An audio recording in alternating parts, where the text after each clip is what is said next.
Hai Sobat Cooking, ketemu lagi nih di Dapur Iza. Kali ini aku mau bikin cake sukun. Siapa nih yang tahu sukun? Aku mau ubah sukun ini jadi cake yang enak banget, teksturnya juga lembut, dan tentunya pembuatannya sangat mudah. Buat teman-teman yang penasaran dan pengen tahu gimana cara pembuatannya, tonton terus video ini sampai selesai ya. Let's get cooking!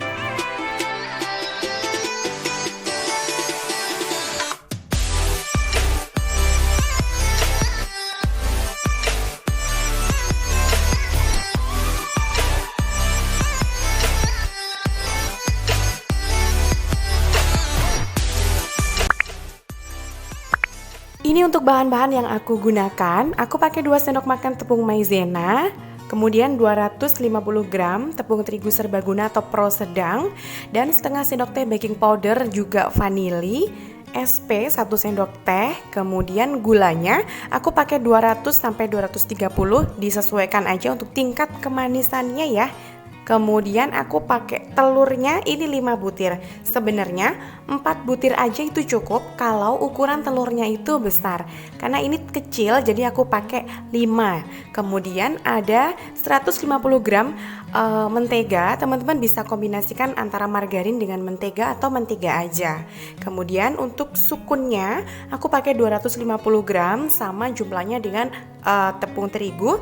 Usahakan sukun yang udah matang pohon. Tapi karena sukunku ini udah matang tapi belum begitu empuk, jadi aku tadi coba kukus dulu sebentar. Tapi nggak apa-apa, nggak mempengaruhi sih, tetap aja enak. Tapi kalau mau lebih bagus yang bener-bener matang pohon yang empuk banget. Kemudian aku toppingnya kasih kismis secukupnya. Teman-teman bisa ganti dengan kacang-kacangan seperti almond atau choco chip, atau kalau mau dikasih keju parut itu juga enak.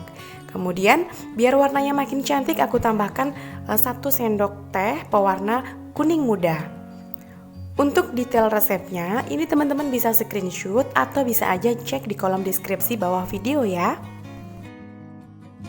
Langkah yang pertama, aku mau cairkan menteganya dulu dengan cara di steam kayak gini. Ini ditunggu beberapa saat sampai menteganya benar-benar mencair. Kemudian kita sisihkan. Lalu aku mau kocok gula, telur, juga SP. Gunakan kecepatan paling tinggi ya. Ini aku kocok kurang lebih 7 menit. Tapi tergantung dari mixernya ya. Ada yang kurang dari 7 menit itu udah mengembang dengan baik. Nanti pastikan gula pasirnya benar-benar larut ya. Kalau teman-teman mau pakai gula halus itu lebih bagus karena kalau gula halus pasti lebih mudah larutnya. Kalau misalnya gulanya itu nggak larut dengan baik nanti bisa ngefek di cake-nya itu. Aku pernah soalnya jadi mengembangnya itu kurang maksimal. Sampai warnanya putih, pucat, mengental dan berjejak seperti ini ya teman-teman.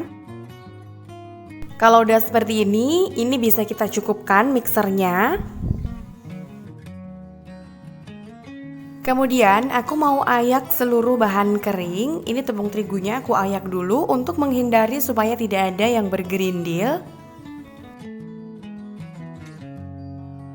Juga tepung maizena, baking powder, dan vanili. Tepung maizena dan baking powder itu sering banget bergerindil. Setelah itu aku mau tambahkan beberapa tetes pewarna kuning telur atau kuning muda, dan aku mau masukkan sukunnya. Kemudian ini di mixer karena kalau sukun nggak diaduk pakai mixer itu susah larutnya karena sukun kan teksturnya rada-rada lengket dan berat. Dan ternyata aku kasih beberapa tetes pewarna makanan kuning muda tadi masih kurang tajam warnanya. Aku tambahkan lagi, jadi total pewarna yang aku pakai kurang lebih 1 sendok teh. Juga aku masukkan tepungnya. Untuk tepungnya memasukkannya bisa dengan cara bertahap. Ini diaduk kembali dengan mixer, tapi gunakan kecepatan paling rendah.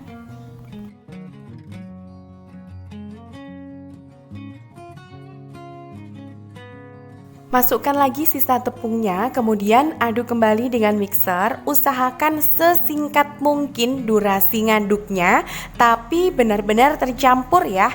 Ini nggak boleh lama-lama, karena kalau lama-lama mixernya nanti bisa mempengaruhi adonannya. Teksturnya memang kayak rada kurang air gitu teksturnya, kayak gimana ya? kental gitu sih. Tapi nggak apa-apa, ini efek dari sukunnya itu.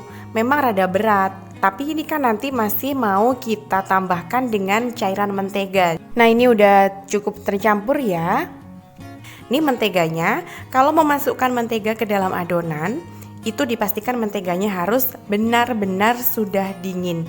Kalau menteganya masih panas, kita masukkan ke dalam adonan, itu nanti bisa bikin kuenya bantet. Aku pernah nyoba soalnya.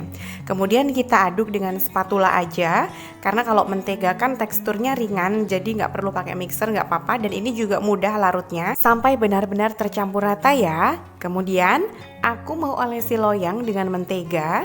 Loyangnya ini aku pakai yang ukuran 20 x 20 cm. Sebenarnya ini ukurannya kurang besar loyangnya ya untuk porsi adonan kue tadi. Tapi karena aku punyanya ini yang paling besar, jadi aku pakai ini nggak apa-apa. Nanti sisanya aku mau taruh di cup-cup kecil. Ini kalau udah diolesi dengan mentega, teman-teman bisa ditaburi dengan sedikit tepung yang merata gitu, tipis-tipis aja. Atau kalau tanpa ditaburi tepung bisa dikasih kertas baking seperti ini. Kemudian di atas kertas bakingnya itu dikasih olesan mentega lagi supaya nanti ngelepasnya gampang. Setelah itu masukkan adonannya. Ini ukurannya sampai setengah loyang, tapi lebih ya, mungkin sekitar 3/4 loyang. Kemudian diratakan atasnya, sisanya aku taruh di cup-cup muffin. Biar makin cantik atasnya bisa ditaburi dengan topping. Ini aku pakai kismis. Teman-teman bisa diganti dengan choco chip, dengan keju, atau diganti dengan kacang-kacangan seperti kacang almond. Kalaupun nggak dikasih topping itu juga nggak masalah. Cuma kalau pengen lebih cantik itu silakan bisa dikasih topping. Ini yang di cup-cupnya ada 3 cup muffin kecil-kecil. Aku juga mau kasih topping. Kemudian ini aku udah panaskan oven tangkring. Aku pakai oven tangkring aja ya yang hemat listrik. Kemudian aku mau panggang selama kurang lebih 25 menit menggunakan api sedang.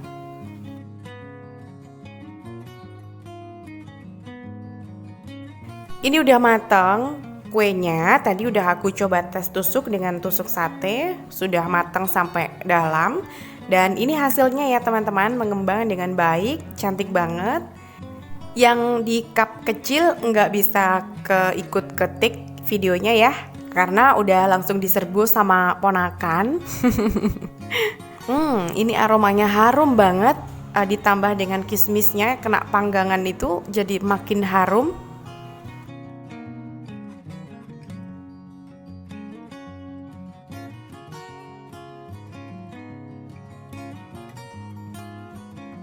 Ini aku mau kasih lihat ke teman-teman. Setelah aku potong, menul-menul banget. Ini lembut banget.